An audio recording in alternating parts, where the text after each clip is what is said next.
Today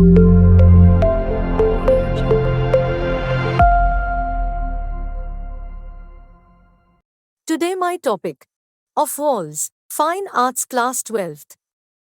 Title, Of Walls, Artist, Anupam Sood, Medium, Lithograph, Period, 1980 to AD. Courtesy, All India Fine Art Craft Society, New Delhi. Subject matter, this artwork is a journey of the artist down her memory lane of childhood. विषय वस्तु, यह कलाकृति कलाकार की अपने बचपन की यादों की गलियों की यात्रा है. The subject is unconsciously lost in the mystery of time, with nothing in particular but a gliding image that has found place in her creation. विषय अनजाने में समय के रहस्य में खो गया है. विशेष रूप से कुछ भी नहीं बल्कि एक ग्लाइडिंग छवि है जिसे उसकी रचना में जगह मिली है. This work is often interpreted as a representation of poverty and loneliness. इस काम की व्याख्या अक्सर गरीबी और अकेलेपन के प्रतिनिधित्व के रूप में की जाती है. However, for the artist it is more of a personal moment. हालांकि कलाकार के लिए यह एक व्यक्तिगत क्षण अधिक होता है. Description: This horizontal artwork is in a new technique of lithograph print. विवरण: यह horizontal art work lithograph print की नई तकनीक में है. The artist Anupam Sood imagines in this etching an experience she had when she returned to the house where she had spent her childhood. कलाकार अनुपम सूद इस नक्काशी में कल्पना करते हैं एक ऐसा अनुभव जो उन्हें तब हुआ था जब वह उस घर में लौटीं जहां उन्होंने अपना बचपन बिताया था.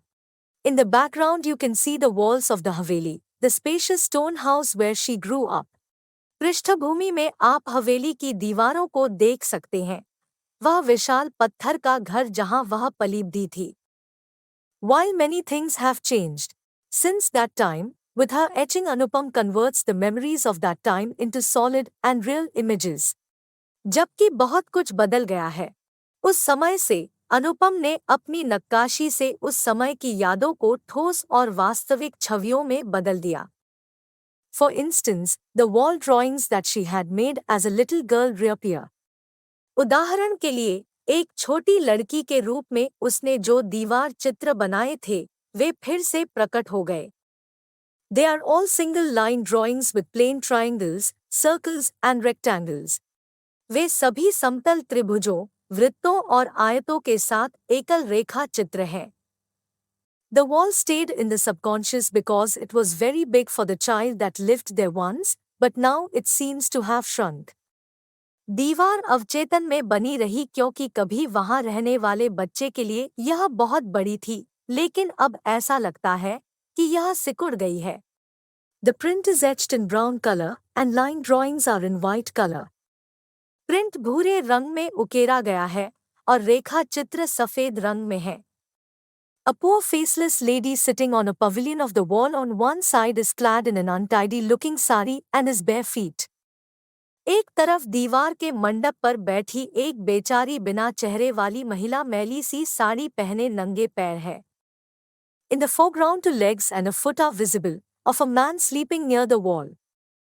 अग्रभूमि में दीवार के पास सो रहे एक व्यक्ति के 2 पैर और 1 पैर दिखाई दे रहा है. The artist's keen power of seeing the ordinary and then transferring that realism superscript 3 without any beauty or glamour onto the etchings is extraordinary. सामान्य को देखने और फिर उस यथार्थवाद को बिना किसी सुंदरता या ग्लैमर के नक्काशी पर स्थानांतरित करने की कलाकार की तीव्र शक्ति असाधारण है. She could extract immense emotive and visual details out of her medium. वह अपने माध्यम से अपार भावनात्मक और दृश्य विवरण निकाल सकती थी. Her realism focuses on the human body that is exposed to the harshness of the society and the suffocating walls of prejudices.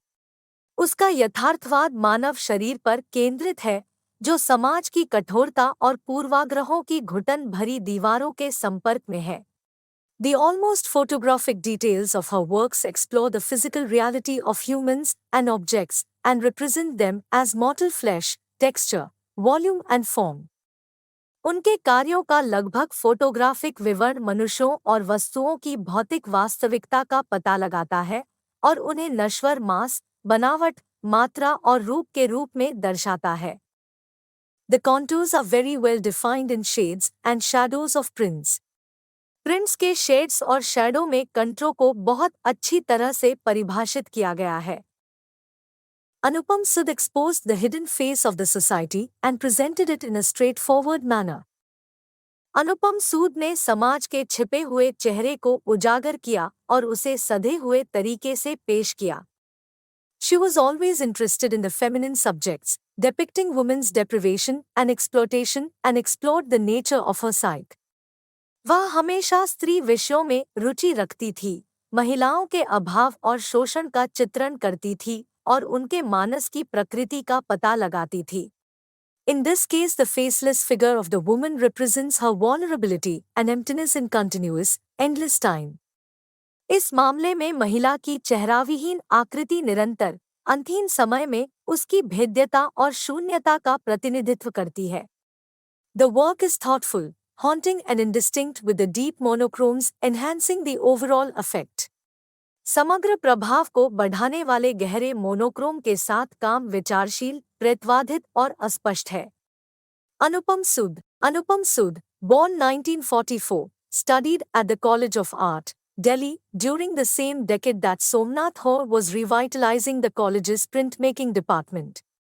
अनुपम सूद जन्म 1944 ने कॉलेज ऑफ आर्ट, दिल्ली में अध्ययन किया, उसी दशक के दौरान जब सोमनाथ होरे कॉलेज के प्रिंटमेकिंग विभाग को पुनर्जीवित कर रहे थे। Sood's etchings are made with the use of zinc plates, a difficult medium that requires both patience and precision. सूद की नक्काशी जिंक प्लेटों के उपयोग से की जाती है, एक कठिन माध्यम जिसके लिए धैर्य और सटीकता दोनों की आवश्यकता होती है। Anupam's work has evolved from the architectural forms, limbs and human figures in the mid-1970s to largely feminist subjects in the late 1970s. अनुपम का काम 1970 के दशक के मध्य में स्थापत्य रूपों, अंगों और मानव आकृतियों से 1970 के अंत में बड़े पैमाने पर नारीवादी विषयों तक विकसित हुआ है। Anupam found inspiration in both male and female sexuality and identities. अनुपम को पुरुष और महिला कामुकता और पहचान दोनों में प्रेरणा मिली। Her works don't express a direct opinion on social issues. उनकी रचनाएं सामाजिक मुद्दों पर प्रत्यक्ष राय व्यक्त नहीं करती है। She uses symbolism and metaphor in her depictions of interrelations between the genders. वह लिंगों के बीच अंतर संबंधों के चित्रण में प्रतीकात्मकता और रूपक का उपयोग करती है। Her figures are often self-absorbed, moody and brooding.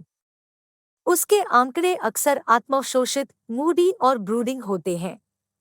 One of Sood's best-known bodies of work, the Dialogue series, expresses human communication between people of both sexes through a mood of mature and silent acceptance.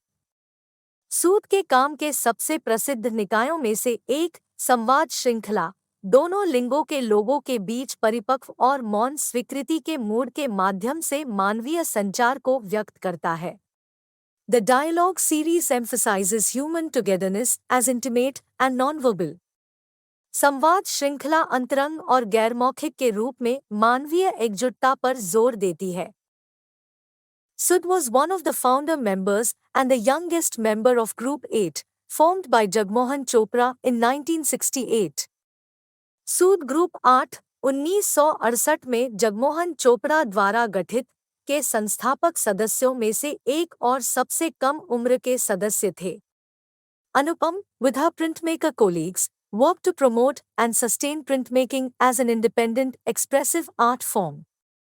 अनुपम ने अपने printmaker सहयोगियों के साथ printmaking को एक स्वतंत्र अभिव्यंजक कला के रूप में बढ़ावा देने और बनाए रखने के लिए काम किया। Works, Dialogue series, of Walls. संवाद श्रृंखला, दीवारों की। Thanks for watching this video.